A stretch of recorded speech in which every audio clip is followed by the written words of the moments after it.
Right, I'm Barry Reed and I'm part of Wight Wardens, and we're here at the Isle of Wight Steam Railway for the 40s weekend. This is my display, an Air Raid Warden's post. I've started collecting about 7 years ago, and I started an interest in the civil defence and air raid precautions, and started a collection and didn't really have anything to display it on apart from tables, so I decided to make a little bit of a backdrop with some signs to bring it to life a little bit more. We do this one once a year, and if I can get away to the occasional event on the mainland, I'll go away, but ferry fares are quite expensive to get off the island. I'm on the committee, so it's ideal for me as well as an enthusiast to meet all the other people.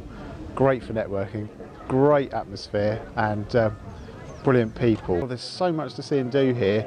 We've got, not only on events like this, but we've got Haven Fulcrum, we've got the railway. It's practically unspoilt scenery all the way through.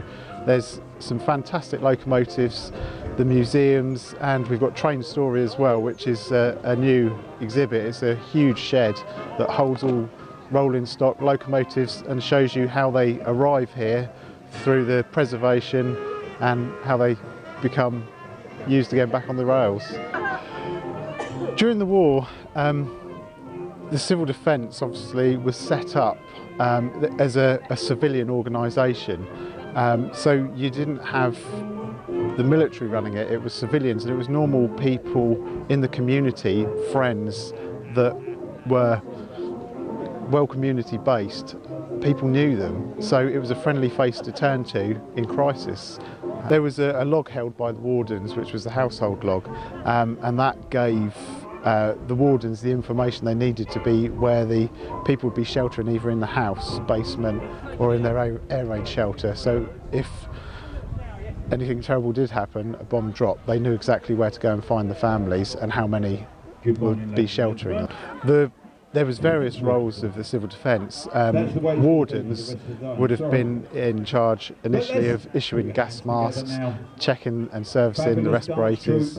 They would have been in charge of enforcing the blackout. They would have also kept the household register log, and generally organise street fire parties, and be a base, like a post like this, where people could go to to report things. So it was almost a little control centre within the local area that you could pass on to other authorities. For instance, the rescue service, the wardens could take them to where they needed to go via a route that they knew if it had been bombed. They could go a different route, they could take them directly there, they could also assist. Same with the ambulance, first aid parties, they could take them to that place, know exactly where people were sheltering, where they needed attention. The first gas mask is the baby bag, or the baby respirator, and that was for an infant. It was hand pumped by the parent, because to try and draw air through a filter is too much for a baby's lungs, so they would have gone in that. Once they'd outgrown that, they were then issued with the Mickey Mouse respirator, the blue and red one.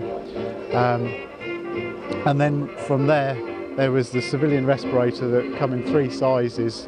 The child would then have the smaller one, and of course as you grew, depending on the size of your head to adult, you would have one of those.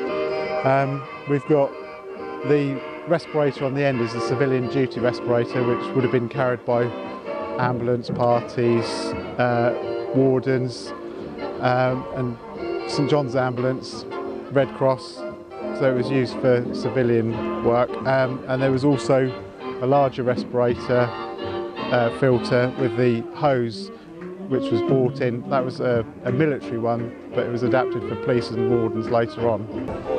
I've got a Facebook page, Wight Wardens, as in Isle of Wight, W-I-G-H-T, and the steam rail's got its own pages as well on the internet that you can find. It's IofW Steam Railway.